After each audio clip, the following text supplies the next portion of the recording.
ক্রিকেটের সব খবরাখবর সবার আগে পেতে এখনই সাবস্ক্রাইব করুন এবং বেল বাটনে প্রেস করুন। ইউনিভার্সিটি ওভাল স্টেডিয়ামে নিউজিল্যান্ডের বিপক্ষে ওডিআই সিরিজের শেষ ম্যাচে শোচনীয়ভাবে হারল বাংলাদেশ দল। এতে সিরিজে হোয়াইট ওয়াশ হল মাশরাফি বাহিনী।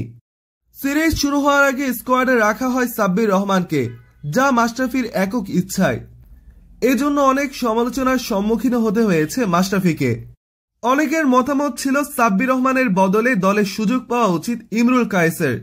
এবার নিজের পারফরম্যান্স দিয়ে সমালোচকদের মুখে তালা পুড়ে দিলেন সাব্বির।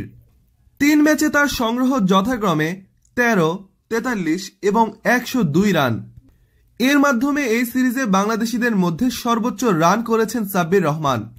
আজকের ম্যাচে সেঞ্চুরির পর তাই উদযাপনটাও সেভাবে করেছেন সাব্বির।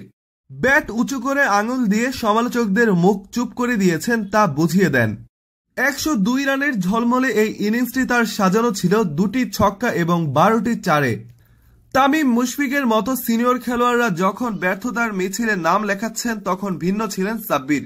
একের পর এক দৃষ্টি নন্দন বাউন্ডারি হাঁকাচ্ছিলেন, যেন সবাইকে শেখাচ্ছিলেন এই মাঠে কিভাবে ব্যাটিং করতে হয়।